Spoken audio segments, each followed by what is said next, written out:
코필러나 이런 실의 뭐 장점이나 단점을 한번 보자면, 실 같은 경우에는 거의 보형물이나 마찬가지고, 수술을 해보면은 코를 한 두세 번 정도 넣어진 분들은. 안녕하세요, 성형외과 방석 처음처럼 성형외과 이방석 원장입니다. 오늘은 이제 코필러나 실 같은 거 이제 많이 들어보셨을 텐데, 이거에 대해서 한번 얘기를 나눠보도록 하겠습니다. 예전에는 필러의 종류가 뭐 칼슘 필러, 콜라겐 필러, 흔히 제일 많이 쓰는 히알루론산 필러 이렇게 있는데, 뭐 대부분이 뭐 HA 필러를 넣고 필러가 옆으로 퍼지는 경향이 있어서 좀 단단한 걸로 넣어야지 그나마 펴지는 게 좀 덜하기 때문에 좀 흡수가 좀 오랫동안 있어야지 되는 그런 필러를 보통 많이 사용하고 있습니다.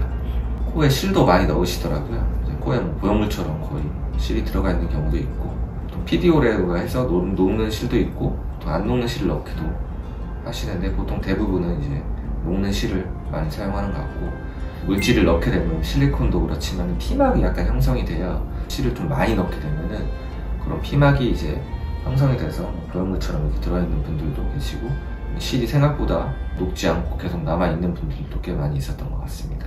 코필러나 이런 실의 뭐 장점이나 단점을 한번 보자면, 일단 장점은 뭐 간단하게 시술을 할 수 있고, 약간의 시계 울퉁불퉁한 분들이 이제 필러로 살짝 교정하기에는 뭐 저도 많이 이용을 하고 있거든요. 그러면은 좋고, 회복 기간이나 이런 게 좀 길지 않고 간단하게 수술이 가능하다는 그게 제일 장점인 것 같고, 코가 진짜 낮으시는 분들은 거의 뭐 덧칠을 이제 계속 하는 거든, 코가 이렇게 아바타처럼 콧대만 이렇게 되는 그런 형상으로 이제 상담하러 오시는 분들이 많은데, 단점이 그거죠. 좀 시간이 지나면은 필러가 퍼져서 약간 좀 아바타처럼 보이는 그런 느낌이 들 수 있는 게 그게 단점이라고 볼 수 있고, 또 가끔씩 필러가 이 몽우리가 이렇게 돼가지고 필러도 캡슐을 형성하는 경우가 있거든요. 그래서 동그랗게 캡슐이 형성이 되면은 우리가 필러를 녹이는 주사를 놔도 주머니가 형성이 되어 있는 거예요. 그 주머니 안에 바늘을 꽂아야지, 그 안으로 넣어줘야지 이제 필러가 녹아 없어지거든요. 필러도 피막을 형성할 수 있다. 그러면 이제 몽글몽글하게 만져줄 수 있겠죠. 그런 단점이 있고, 실 같은 경우에는 거의 보형물이나 마찬가지고, 수술을 해보면은 코를 한 두세 번 정도 넣어진 분들은 전에 코를 수술을 했던 분하고 거의 수술 난이도가 비슷해져요. 바로 녹는 게 아니고 보통 뭐 6개월에서 2년까지도 이렇게 유지되는 경우가 많기 때문에, 그 사이에 이제 이물 반응이나 이런 걸로 인해서 이제 안에서도 흉터 형성이 되거든요. 또 보형물과 똑같이 염증을 일으킬 수가 있어요. 오히려 그런 애들이 염증을 일으키면 더 문제가 되는 경우가 있고, 염증을 일으켰을 때는 당연히 수술적으로 제거를 해야 되고, 걔네들도 같이 부축이 올 수가 있습니다.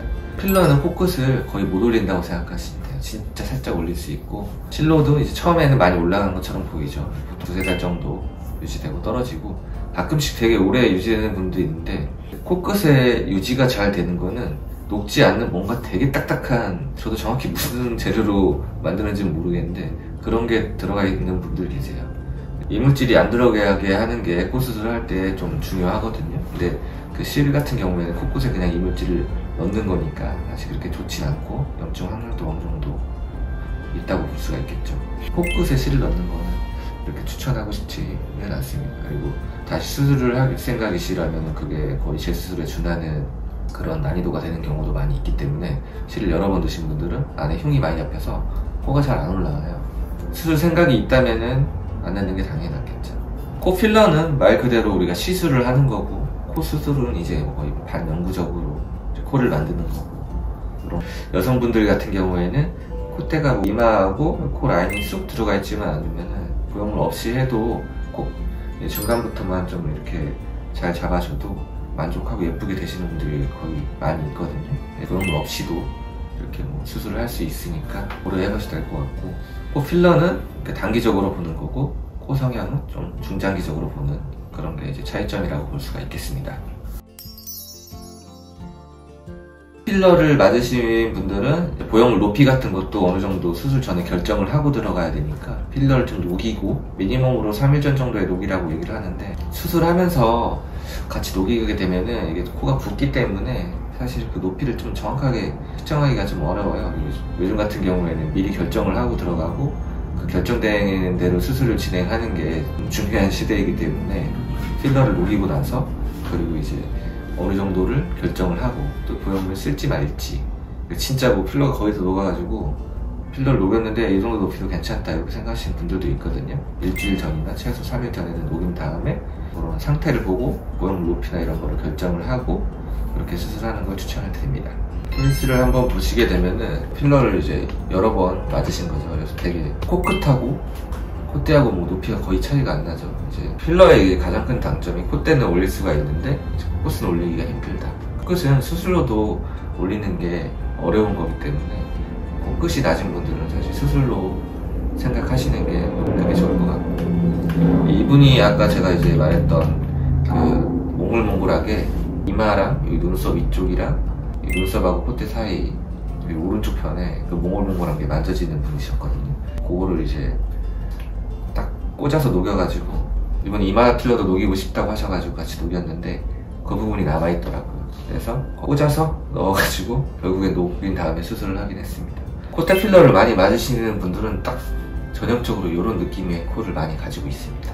코끝은 귀염골 이용해서 수술을 했고, 콧대는 모양을 넣고 이렇게 수술을 했고, 비슷한 느낌이죠. 이분도 옆모습 보면은 필러를 맞고 이제 코끝은 안 올라오는 거죠. 그러니까 필러를 녹이고 났을 때 보면은 코끝은 모양은 거의 변하지가 않죠. 코끝이 이제 모양이 조금 변화를 원하시면은 결국에는 수술을 해야 되지 않나 그렇게 생각이 되고, 콧대가 아예 없는 분인데 콧대는 실리콘으로 하고 코끝은 비중각과 귀염을 사용해서 수술을 진행해서 뭐 환자도 만족하고 저도 만족하고 이렇게. 이분은 근데 원래 약간 퍼진 느낌이 있는 것 같아요. 필러를 넣어서 그런데 이제 가운데 부분이 좀 오래돼가지고, 아까 전에 이제 케이스 분들은 좀 많이 맞아가지고 이제 아바타처럼 도톰해진 거고, 이 환자분은 좀 옆으로 퍼졌어요, 필러가. 그리고 이제 코끝도 약간 뭉툭하고 해가지고 그런 걸 교정을 했죠.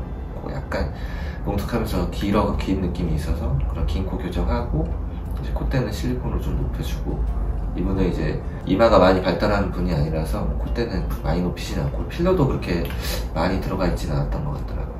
그래서 콧대는 실리콘 높이고 코끝은 비중격 이용해서 높이, 이렇게 수술한 분이 되겠습니다.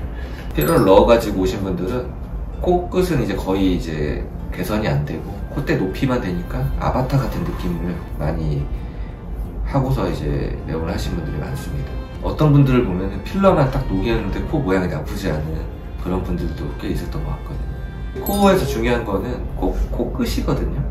남자는 좀 콧대가 좀 중요하긴 한데, 특히 여성분들은 이 코 중간부터 이 코끝 라인이 약간 그런 게 중요한 거니까 콧대 필러에 너무 집착하지 않으셨으면 좋겠습니다. 이제 코끝만 수술하면은 이제 큰 합병증 같은 거를 이제 장기적으로 염증 같은 거는 걱정할 필요가 없으니까 그런 걸 모양을 살짝 잡아주는 정도로 수술을 하고 편하게 예쁜 모습으로 지내시는 것도 괜찮지 않을까 이런 생각을 합니다. 지금까지 처음처럼 성형외과 이방서 원장이었습니다.